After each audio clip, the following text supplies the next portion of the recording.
everybody. The company that was on the brink of bankruptcy in 1994 and has become the largest and most profitable automobile company in India. Whenever you hear the distinctive thud thud sound on the streets, you know it is nearby. The iconic bike that is synonymous with style and eliteness in India and around the world, the Royal Enfield. Bikes from this brand have their own cult following.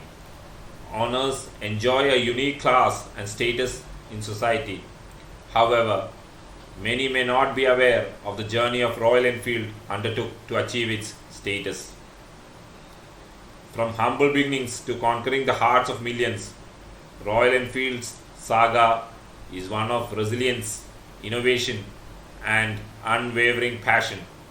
Join us as we take you to the epic story of how this legendary brand rose from the ashes to become a cult symbol of freedom and exploration.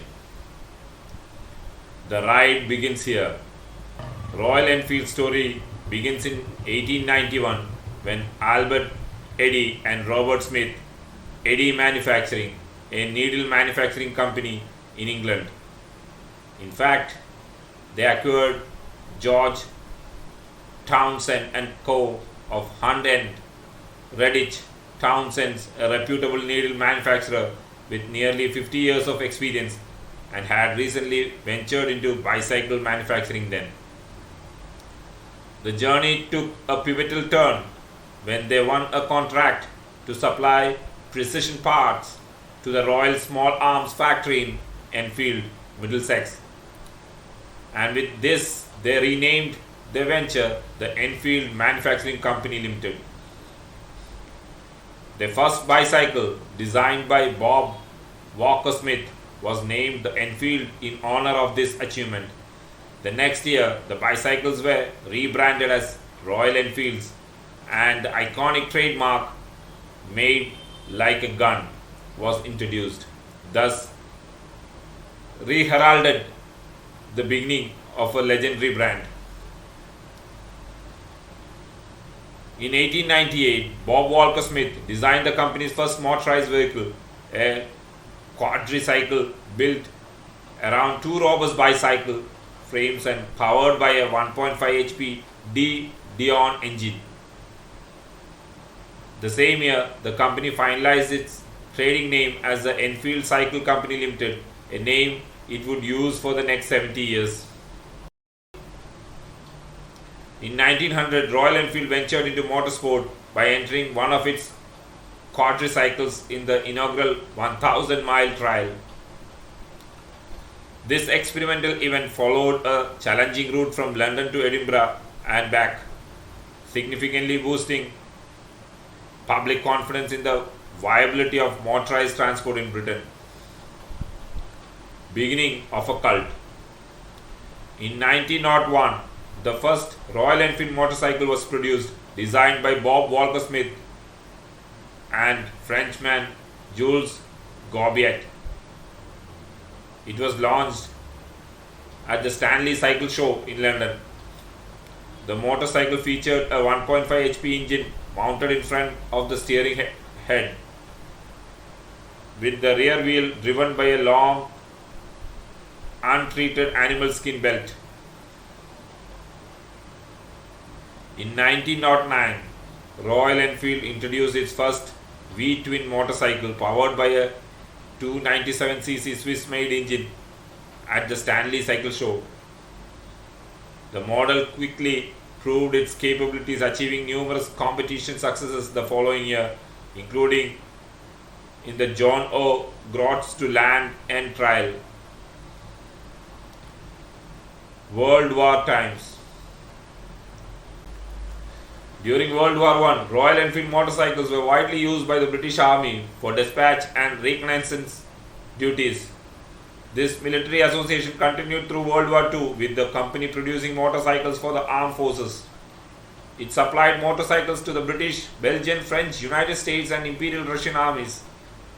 Over the years, the company consistently innovated and enhanced its motorcycle designs, continuous development led to a range of 8 models, including the introduction of the sports model 351, the first Royal Enfield 350cc's OHV 4-stroke motorcycle with foot-operated gear change. Additionally, a unique 225cc 2-stroke step-through ladies model was also introduced. In 1925, a major fire broke out at the 18-acre Redditch factory. The company's own fire brigade managed to compact the flames, preventing them to engulfing the entire plant. The Bullet. In 1932, the legendary Bullet motorcycle was born. It made its debut in November of that year at the Olympia Motorcycle Show in London. The Bullet came in 3 versions: 250cc, 350cc and 500cc, all featuring foot-operated gear change and high compression positions. Struggling years. In 1933, Bob Walker Smith, the founding partner and joint managing director of the company, passed away. His son, Major Frank Smith, who had been joint managing director with his father for several years, took full control of the Enfield Cycle Company. At the end of World War II in 1948, 2 350cc Bullet motorcycles were participated in the International 6 Days trial held in Italy, with both riders winning gold medals. However, demand dipped after the war, and by 1949 the company faced severe difficulties. It was the time when K.R. Sundaram Iyer founded Madras Motors in India to import British motorcycles, including Royal Enfields. In 1952, Madras Motors received an order for 800 Enfield Bullets from the Indian Army for patrolling purposes. These motorcycles arrived in Madras from Redditch in 1953. Additionally, Madras Motors in India was marketing Royal Enfield motorcycles, which were gaining popularity among many, gradually increasing demand in the market. Seizing the opportunity and to meet the rising demands, Enfield UK partnered with Madras Motors to establish Enfield India and set up their first factory in Tiruvottiur near Madras in 1956. Parts were imported from the UK and assembled in the new factory. In 1970, Enfield UK closed its facilities and shifted the entire production to the Indian entity, which supplied the bikes to all parts of the globe for cost advantage. In India, their 350cc Bullet had become a big hit, commonly used by policemen, armed men and everyone.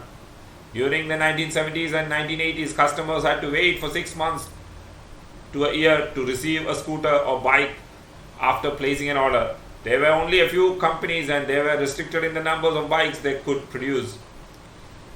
By 1983, the Razdoot 350 from the Japanese company Yamaha, followed by the SD from Java's India, entered the market and quickly became popular, posing tough competition for the Bullet 350. Both these players started eroding the market share of Royal Enfield. In 1991, when the economy opened up for foreign investment, several new brands with Japanese technology began producing and selling bikes in India. These bikes offered much better mileage than Enfield Bullets. These new and cost-effective alternatives significantly reduced the sales and popularity of Royal Enfield.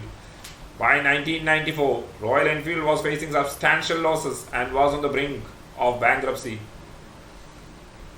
However, fate had other plans, and in 1994, Eicher Group, a tractor and commercial vehicle manufacturer led by Vikram Lal, acquired Enfield India, a company struggling with losses.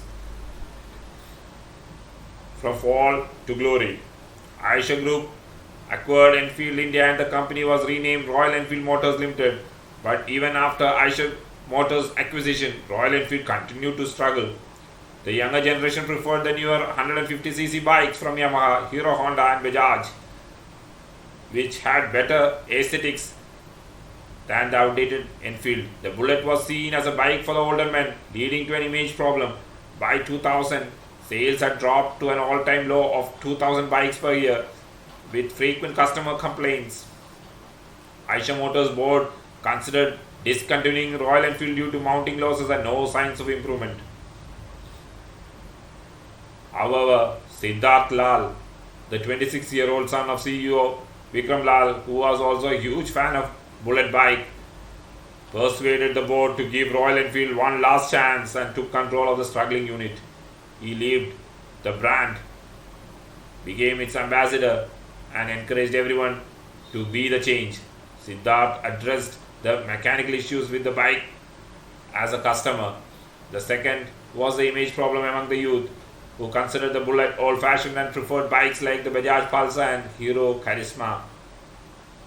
To attract this large market, it launched a new bike called the Thunderbird in 2003. This new model had a much more modern look compared to the older Bullet bikes.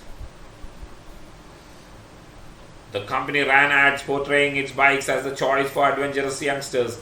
The Thunderbird became a market sensation, and by 2006, Royal Enfield was selling 32,000 bikes annually. To strengthen its new image, the company also initiated biking events like the Himalayan Odyssey, promoting biking culture in India. In 2009, they also began selling headgear, gloves, and other related merchandise, revamping its in-store experience. All these strategies helped Royal Enfield overcome its challenges and make a remarkable comeback. From being branded as old-fashioned, Royal Enfield has transformed into an inspirational brand with a devoted following. The bikes are often featured in major movies as the constant companion of the lead character. This subtle product placement has further enhanced the brand's aspirational image. Today, Royal Enfield dominates the Indian mid-weight bike segment with more than 90% market share. With its loyal customer base and aspirational brand image, the company is poised to continue its growth trajectory in India. In Western markets, it aims to outperform foreign competitors by providing superior value for money to customers. In conclusion, Royal Enfield's journey is a tribute to the transformative power of innovation, resilience, and a deep connection with customers. From the brink of collapse to the top of success, the brand's story is an inspiration. It highlights how daring strategies, a profound understanding of customer needs, and a relentless passion for excellence can revive a struggling brand and turn it into a global icon. Royal Enfield's legacy will continue to inspire generations, reminding us that with dedication and vision, any challenge can be overcome and any dream can be realized. Thank you for watching this video. If you enjoyed it, please like, share, subscribe, and press the bell icon. Stay tuned for more informative content from Infiniment TV.